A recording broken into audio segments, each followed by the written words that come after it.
bienvenue sur notre chaîne. Nous publions des extraits vidéo pour vous aider à choisir celui qui vous plaît.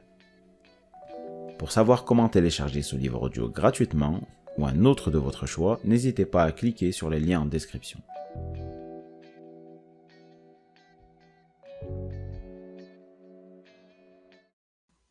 D'intelligence auquel il conduit et comprendre la façon dont on peut le produire et l'entretenir.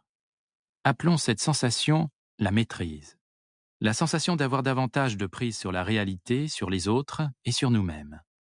Pour beaucoup, cette expérience n'est que passagère, mais pour d'autres, les maîtres dans leur domaine, elle devient une habitude, une façon de voir le monde. Parmi tant de maîtres, citons Léonard de Vinci, Napoléon Bonaparte, Charles Darwin, Thomas Edison et Martha Graham. Et à la source de ce pouvoir, il y a un processus simple et accessible à tous. Ce processus peut être illustré de la façon suivante. Pour apprendre par exemple le piano ou occuper un nouveau poste, on a besoin d'acquérir certaines compétences. Au début, on est totalement étranger à l'affaire. Nos premières impressions du piano et du milieu de travail sont fondées sur des préjugés. Nous éprouvons une certaine crainte.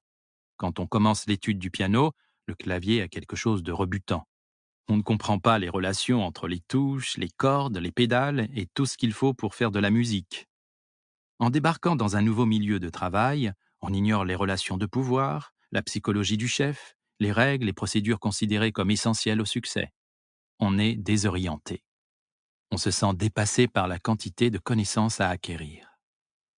On a beau aborder avec enthousiasme l'acquisition de nouvelles compétences et connaissances, on comprend vite l'étendue du travail à fournir. Le grand danger est de se laisser submerger par l'ennui, l'impatience, la peur et la confusion. On cesse d'observer et d'apprendre. Le processus finit par s'arrêter. Si en revanche on gère ses émotions et qu'on laisse le temps faire son œuvre, quelque chose de remarquable commence à se dessiner.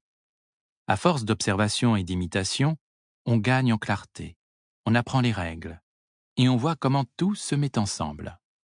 Avec la pratique, on acquiert l'aisance. Les connaissances de base sont maîtrisées, et on est en mesure de relever les défis de plus en plus intéressants. On entrevoit des liens naguère invisibles. On gagne en confiance face aux difficultés et on dépasse ses faiblesses à force de persévérance. À un moment donné, on cesse d'être un étudiant et on devient un praticien. On teste ses propres idées et on observe avec intérêt les réactions qu'elles suscitent. On utilise ces nouvelles connaissances de façon de plus en plus créative. On n'apprend plus seulement des autres, on se crée un style et une personnalité. Après des années d'observation diligente, on atteint un nouveau seuil, la maîtrise. Le clavier du piano semble désormais faire partie de nous-mêmes, il est intégré et devient un élément de notre système nerveux. On le connaît sur le bout des doigts. Dans notre milieu professionnel, nous percevons la dynamique du groupe et la situation présente de l'entreprise. On peut appliquer cette sensation dans les relations avec les autres, quand on les comprend en profondeur et que l'on peut prévoir leurs réactions. On est capable de prendre des décisions rapides et très créatives. Les idées nous viennent. On a si bien appris les règles que l'on peut désormais les enfreindre ou les reformuler. Le processus conduisant à cette forme suprême de pouvoir se décompose en 3 niveaux. Le premier est l'apprentissage, le deuxième est le créatif actif et le troisième est la maîtrise. Dans la première phase, on est comme étranger au domaine. On apprend de son mieux les éléments et règles de base. On n'a qu'une vision partielle du domaine et donc des pouvoirs limités.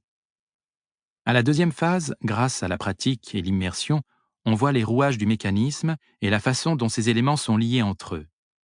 On acquiert une compréhension plus profonde du sujet. Cela confère un pouvoir nouveau, la capacité de faire des expériences et de jouer de façon créative avec les éléments concernés.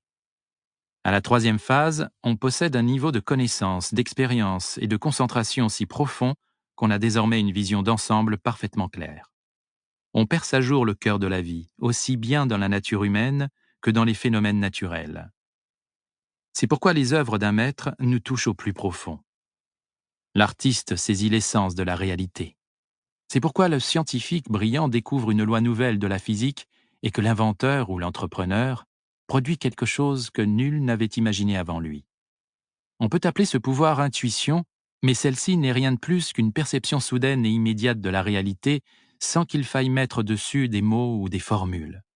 Les mots et les expressions viendront peut-être plus tard. Mais c'est cet éclair d'intuition qui, en définitive, conduit plus près de la réalité notre esprit, soudain illuminé par une parcelle de vérité qui nous était précédemment cachée, à nous et aux autres.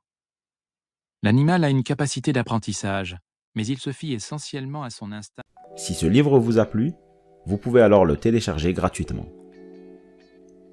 Pour savoir comment faire, cliquez sur le lien en description de la vidéo. N'hésitez pas à commenter pour nous informer des extraits de livres audio que vous aimeriez écouter. Pensez à liker et à vous abonner pour ne rater aucune vidéo.